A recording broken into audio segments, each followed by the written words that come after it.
This report includes graphic content. Viewer discretion is advised. There's a new law in part of Pakistan. It's the Taliban's, and it's close to medieval. This man is accused of having gay sex, but there's no tolerance for him here. Just a long, public flogging. They're happy for us to film and show their kind of justice. Now he's received his punishment in this world, says the militant. Don't talk to him about it. Mobile phone footage shows a woman this time accused of adultery. She can't shield herself. Held down outside her home. Her screams act as a warning to her neighbours. There's a new way of life here in Pakistan's Swat Valley. But there is a system behind this rough justice. Religious elders arrive for the very first session of a new Islamic court. There are prayers before judgment in this system. That means the rules of the Quran, not the state, take precedence. It's a break from the corruption of the past, a spokesman insisted to reporters. Over the past couple of days, a case of a loan dispute was brought to the court. Both sides were summoned and a verdict delivered on the same day. The Taliban wants this system to be successful, and when it is, there will be no need for people to carry arms.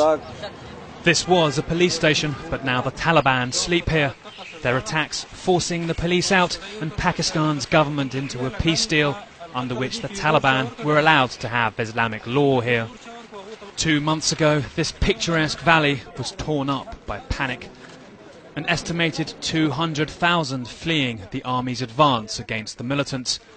Scenes of dislocation just 3 hours' drive from the capital Islamabad that shook Pakistan. For months, the army tried to break the Taliban through force. They failed, and one leader, Mullah Fazullah, was able to preach the Taliban's new code of conduct over local pirate radio.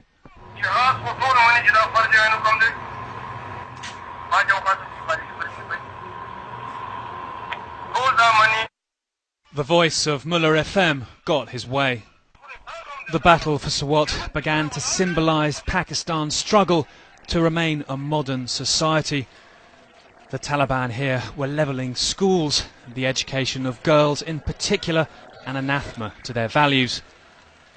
Children's futures caught in the crossfire, the army also using schools as bases. Now these boys pick through the rubble of where they once learned. Amir, aged 8, says his poor friends now collect garbage during school hours and only the rich are able to learn in private schools.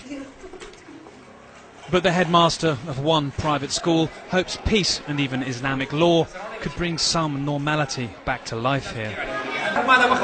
We went through a very harsh experience in the last 2 years. There was no law at all. There was anarchy. According to Sharia law, we have to establish a role model society in Swat.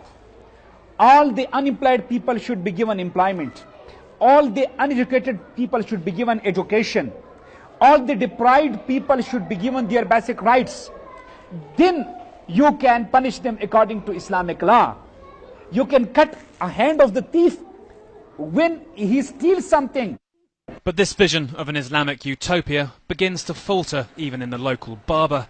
He says half his clients used to come here for a shave, but now a sign on the door reminds people that un-Islamic acts like shaving are forbidden. The new order here pervading society so fast, sometimes it's petty, others it's brutal. Above all, it leaves the growing fear that the Taliban's moment of power here is just beginning.